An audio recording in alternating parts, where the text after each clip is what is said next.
Jeff Goodman here with Randolph Childress, breaking down all the guys in the NBA draft on the field of 68. And we start out with a pretty interesting one, RC, and one that I'm really, really curious to get your take on. That is Houston freshman Jarace Walker. All right, 6'8", skilled, 240 pounds, big, fairly strong, skilled. I didn't love him the first time I saw him, which was in AAU ball. I got to admit, didn't play well. He's not a great athlete. I was kind of torn on him. And the more I saw him, the more he grew on me in college playing for Kelvin Sampson. Was never a dude for him, was a good player. And now a lot of people have him in their mock drafts as high as number 6. Yeah. What do you think of? I think that's high. You know what it is? I think he's high on because of he knows what he is and you know what you're getting.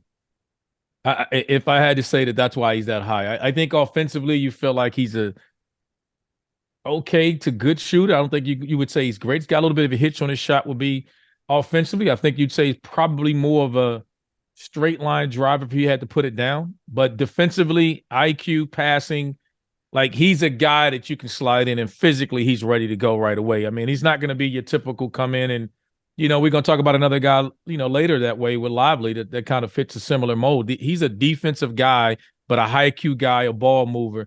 If he can improve his shot making, I don't think he'll ever be a guy with wiggle with the ball. I don't think that'll ever be his game. But if he can consistently knock down a shot, I mean, he's coming in defensively, ready with a high IQ.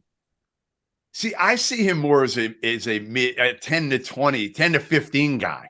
Like, I just think if you're taking him at 6, 7, 8, it's a little bit of a reach for again, somebody that I think is going to be a good piece. Right. But I'm not sure he's ever going to be an all-star caliber player. Am I crazy to say that or no? I don't know, because I think you're talking about a guy playing on the perimeter. He's a piece that I think will be in someone's rotation being that way. I think there's other guys. Again, one of the guys we're going to talk about in Hood Shafino, I think he's a guy that could slide up. There's a couple of guys that we look that probably provide a little bit more offensive punch. But again, I'm with you. It's a little high, but plays off the bounce. That's my biggest thing. Can you give him the ball, RC, and say, hey, go make because those are the forwards that are in demand right now in the NBA, right? The guys multidimensional that you say, Jason Tatum, even a Paul George as he, a healthy Paul George, guys like that you give him the ball and you say, hey, create, go get us a bucket.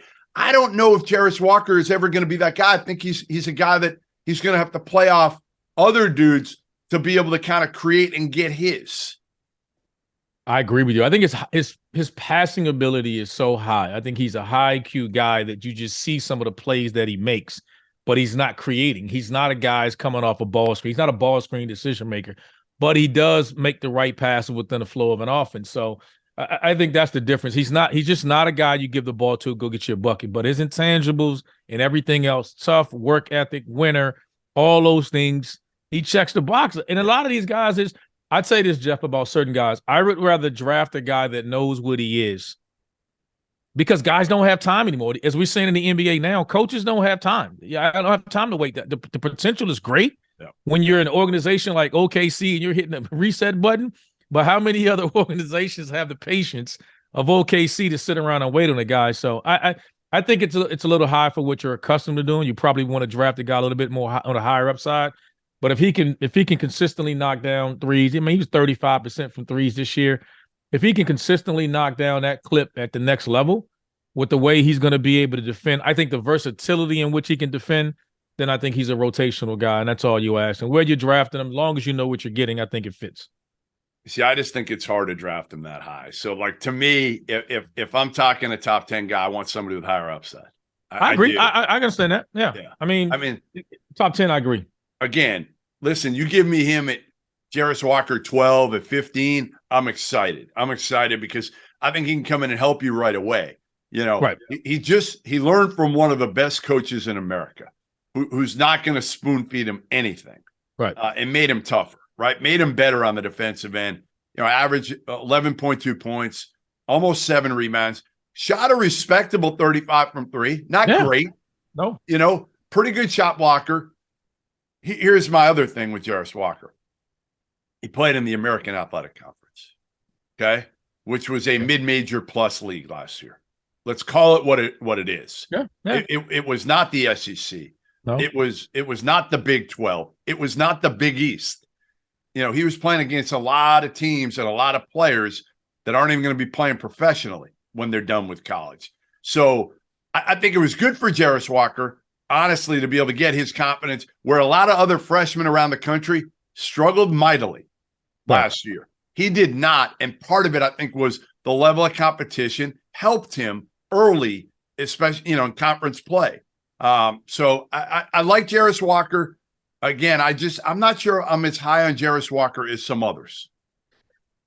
He's one of those guys that you're gonna have to get him in a workout, because what helped him is some of these guys, they show you enough that you see the potential, but they don't show you too much to show you what they can't do. And that's what happened to him in that Houston system. But he showed you a lot earlier in games like Virginia against veteran front lines. He was a man child against some of those non-conference, ACC, those high major teams. So it's one of those things. I would love to see what he looks like in a workout. Our partner for today's episode is Athletic Greens. I started taking AG1 during the college basketball season, and I loved the impact that it had on my energy levels. I'm a big coffee in the morning guy, but by the time that the afternoon would hit, I needed another boost. AG1 helped me tremendously, especially on those days when I didn't want to get up off the couch and go hit the gym. Their tagline is AG1 is comprehensive health and the power of habit in one. And man, that could not be more true. It's nearly impossible to eat and drink in a healthy manner in the month of February and the month of March when you are in my business. And AG1 was exactly the supplement that I needed to improve my gut health and cover my nutritional basis for the day. I've continued that into April. I've continued that into May, and I'm going to continue that the rest of the summer. All I have to do is mix a scoop of AG1 with some water, or maybe add it into a smoothie, and I'm ready to go. Do it after lunch, and you'll be ready to go for the rest of the day. If a comprehensive solution is what you need from your supplement routine, then Athletic Greens is giving you a free 1-year supply of vitamin D and 5 free travel packs with your first purchase. Go to athleticgreens.com/field68. That's field 68 FIELD, the number 6, the number 8, and you can get yours now. So check it out and help support this show. Thanks. Because that's what's going to happen. Like, is there a good comparison? I mean, I've seen like some people trying to compare him to like Julius Randle, Jeremy Grant. I've heard those comparisons. I think he's probably somewhere in between those guys. I don't know if he's going to be a number, like Julius Randle can be a number one. Maybe he's really a number 2 scoring option for a team. Is Jarace Walker is he a 10-year starter, do you think, in the NBA? Or are you talking about a guy who could be a second unit guy? Like, what do you, obviously, if a team takes him at number 6, they're thinking he's a 10-year starter. But let's be honest, this is one of the weaker drafts that we've seen in some time. Yes. And so it's some of these things of where guys are being drafted. I think it's just, hey, you can decide, hey, do I want to take a winger on a guy that has so much upside, whether he gets there or not, and I'm going to stick this guy in a G League. Right. But I'm thinking of, like I said, if you can't do that with any particular player that under the construction of your roster, talking about teams, he is a guy you can get and say, hey, I can bring this guy in here and he knows what he is. Is he a scoring option? He won't be. He won't be a top guy. He'll just fit in and be a dude. Yep. On any of these teams that are still playing in the playoffs right now, he's just a reserve guy off the bench.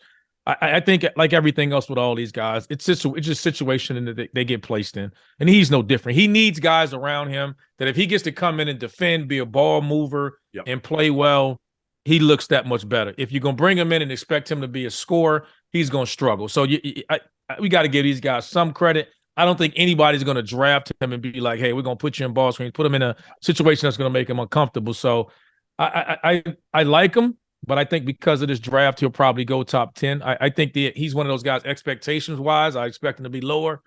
But, hell, we can say that about a couple of other guys that we'll discuss today up throughout. So I like him. I like what he does. I would like for him – one thing I would like for him to work on significant, outside his ability to catch and shoot threes, is if he can punish switches. Right. So if he can screens and punish switches against guards and start taking guys inside and forces a double team, I think he can. I know he could. And that's what I mean, where he can be effective. He's smart enough, the intangibles enough that if he can just say, hey, let me come set this screen. I'm 6'8", 240. Post up, you're switching on your guard. Now, his passing ability is elite.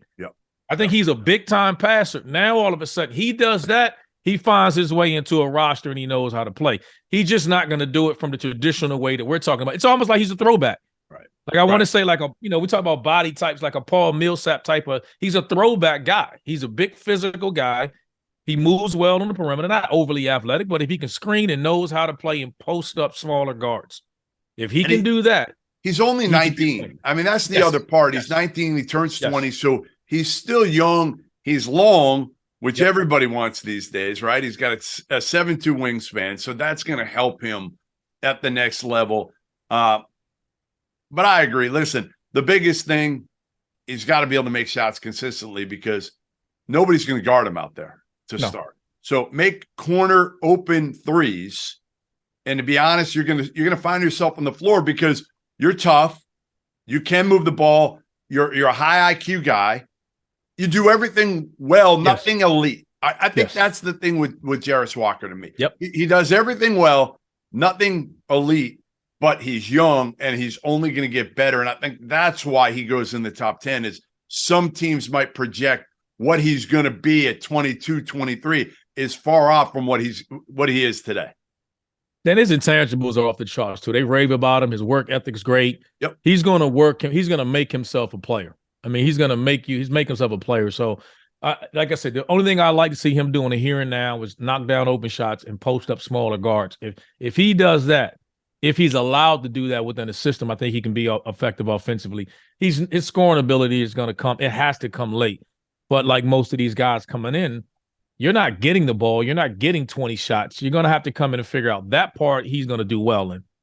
And getting drafted. He'll be a piece. He'll be a piece to start. And the question is, can he turn himself into more than a piece? And that'll happen gradually, I think, over the course of his career. But the investment's going to be there because Jarace Walker is going to go somewhere in the lottery. Could he go as high as 6 or 7? Possibly. But Jarace Walker, an intriguing prospect to watch going into the NBA. I'm Jeff Goodman. He's Randolph Childress. Make sure you watch all of our breakdowns on the NBA draft on Field of 68. Thank you for watching the Field of 68. If you've enjoyed what you've seen here, hit that like button, share this link with your friends, or check out the description for some other places that you can consume Field of 68 content.